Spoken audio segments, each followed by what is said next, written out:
Hey, thanks for making it to Veterans Info Tap. I'm glad you made it. Veteran suicide is an important topic, and it needs to be addressed and not swept under the rug, right? It needs to be discussed and talked about. And look, if you have contemplated, thought about, are thinking about suicide as an option, it is not. Please don't do that. Reach out to anybody. Reach out to a friend, a loved one. Reach out to the crisis line. For those that don't know, that number's 988, then press 1. So it's 988, and then you press 1. Tomorrow will be a sunnier day, and you just got to believe that. And tomorrow could be a couple weeks, but you can get through it, and the rest of your life can be much better if you are in a low spot. Believe me, I love when I see you, theoretically, I guess. Knowing that you guys are all with me is a reason for me to wake up every day and continue to do this. So I need you, like maybe you don't need me, but you get what I'm saying. I appreciate every single one of you. So with that, hit the thumbs up, subscribe, share with a friend, all that good stuff. Chairman Moran continues to investigate an investigation into VA Veterans Crisis Line mismanagement. This just came out Wednesday, February 12th, 2025, and I wanted to share it with you here. So, U.S. Senator Jerry Moran, chairman of the Senate Committee on Veterans Affairs, called on the U.S. Government Accountability Office, the GAO, to continue its investigation into the crisis line at the Veterans Affairs, the VCL, Veterans Crisis Line, to determine how the VCL's post-contact support efforts should be improved. In November of 2023, Senator Moran initiated a GAO investigation after the VA Office of Inspector General published a report regarding insufficient VCL, which is the Veteran Crisis Line, VCL, staff management of a patient who died by suicide, a lack of standard operating procedures and policies, and overall inadequate oversight. Whistleblowers also reported that the VCL was transferring veterans who presented with complex needs to a special unit within the VCL, which was reported to be severely understaffed, and staff were undertrained. That's a horrible combination. Understaffed, and then the staff that you have is undertrained.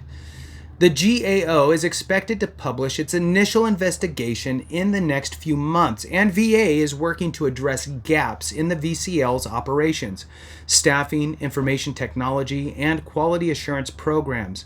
Senator Moran's request for a subsequent investigation would build on that work and assess how well the VCL performs at contacting or connecting veteran callers with appropriate support following their initial contact with crisis responders. Quotation here, unfortunately, it is unclear how the VCL determines which veterans should receive what kind of support and appropriate level of care after contacting the VCL, wrote Senator Moran. Furthermore, available VA data on veteran suicides raise questions about whether veterans referred to a suicide prevention coordinator are receiving timely mental health care and whether the VCL's post-contact support efforts are effective. In light of these concerns, I am requesting that the Government Accountability Office conduct a review of the support that VA offers to veterans after they contact the VCL, Veterans Crisis Line. Senator Moran's full letter details some more, and it goes on here to say, I appreciate the expeditious work of your office in response to my November 6, 2023 request to a full investigation into mismanagement at the Department of Veterans Affairs Veterans Crisis Line. I look forward to GAO's published report demonstrating how the presence and findings of your audit team have already successfully prompted VCL leaders to correct unacceptable gaps in this critical life-saving resource. I plan to work with my colleagues and VA to address remaining deficiencies and to open recommendations with all due haste. While GAO's work on VCL's operations, staffing, information technology, and quality assurance winds down, we must not relent while our nation's veteran suicide crisis continues.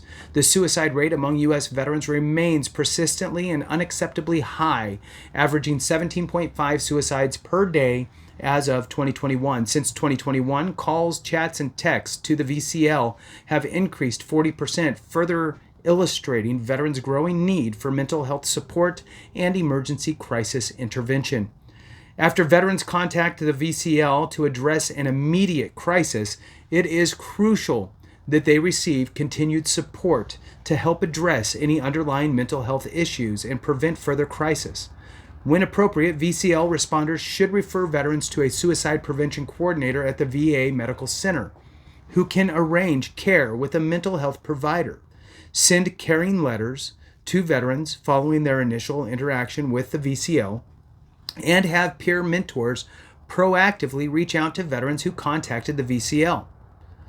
Unfortunately, it is unclear how VCL determines which veterans should receive what kind of support and appropriate level of care after contacting the VCL.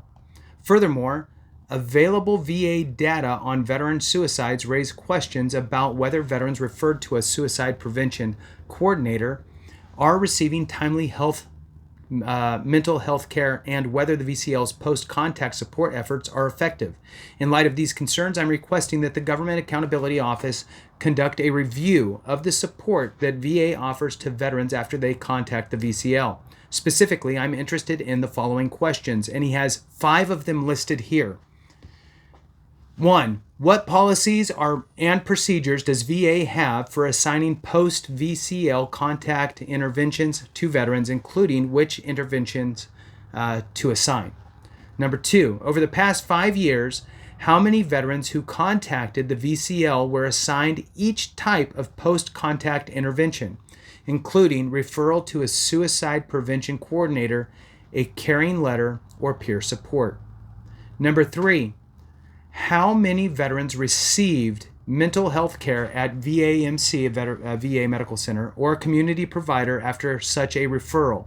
And how is this information or other outcomes tracked to make certain VA is proactively providing veterans with the support they may need?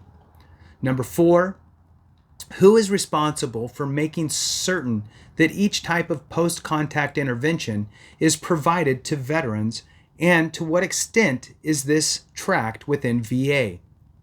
Number 5, to what extent has VA assessed the effectiveness of its post-VCL contact interventions, including in assessing timely mental health care and preventing veteran suicide, and acted to address any identified shortcomings? That's the 5 questions, and it concludes with this little, 4-line paragraph. The professionalism, transparency, and diligence demonstrated by your current VCL audit team instills great confidence in GAO's ability to execute this difficult and important oversight. Thank you for your attention to this request.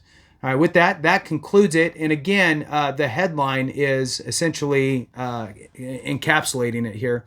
Chairman Moran continues investigation into VA veteran crisis line mismanagement. So a continued push. With that, thank you so much for watching. I appreciate every single one of you so very much. Have a great one. And remember, if we don't take care of each other, something went wrong.